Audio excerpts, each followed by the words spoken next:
শ্রীমদ্ ভগবদ্গীতা যথাযথ তৃতীয় অধ্যায় কর্মযোগ শ্লোক নাম্বার 29। প্রকৃতে গুণ সম্মূঢ় সজ্জন্তে গুণ কর্মসু তান কৃষ্ণ বিদ মন্দান কৃষ্ণ ভিন্ন বিচালয়েত। শব্দার্থ: প্রকৃতে জড়া প্রকৃতির গুণ সম্মূঢ় গুণের প্রভাবে বিমূঢ় ব্যক্তিরা সজ্জন্তে পবিত্র হয় গুণ কর্মসু প্রাকৃত কার্যকলাপে তান সেই সকল অকৃষ্ণবিধ অল্পজ্ঞ ব্যক্তিগণকে মন্দান মন্দবুদ্ধি কৃষ্ণবিদ তত্ত্বজ্ঞ না বিচালয় বিচলিত করেন। অনুবাদ: জড়া প্রকৃতির গুণের দ্বারা মোহাচ্ছন্ন হয়ে অজ্ঞান ব্যক্তিরা জাগতিক কার্যকলাপে প্রবৃত্ত হন, কিন্তু তাদের কর্ম নিকৃষ্ট হলেও তত্ত্বজ্ঞানী পুরুষেরা সেই মনোবুদ্ধি ও অল্পজ্ঞ ব্যক্তিগণকে বিচলিত করেন না।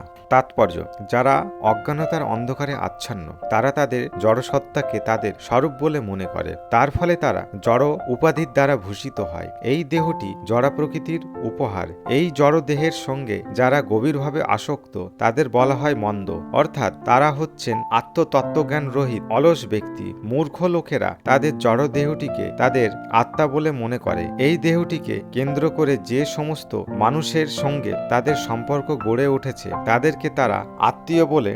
যে দেশে তারা জন্ম নিয়েছে, অর্থাৎ যে দেশে তারা তাদের জড়দেহটি প্রাপ্ত হয়েছে সেটি তাদের দেশ, আর সেই দেশকে তারা পূজা করে এবং তাদের অনুকূলে কতগুলি সংস্কারের অনুষ্ঠান করাকে তারা ধর্ম বলে মনে করে। সমাজসেবা, জাতীয়তাবাদ, পারমার্থবাদ আদি হচ্ছে এই ধরনের জড় উপাধিপ্রাপ্ত ব্যক্তিদের কতগুলি আদর্শ।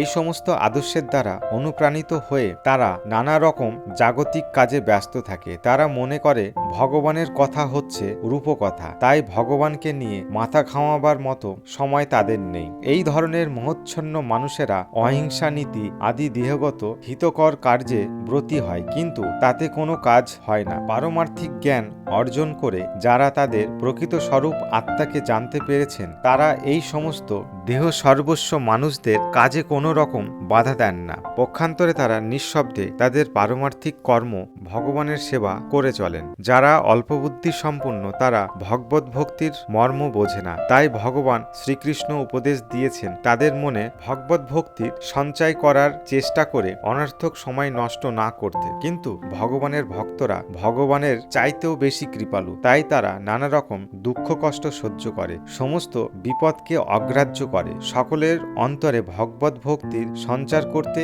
চেষ্টা করে, কারণ তারা জানেন না মনুষ্য জন্ম লাভ করে ভগবত ভক্তি সাধন না করলে সেই জন্ম সম্পূর্ণ বৃথা।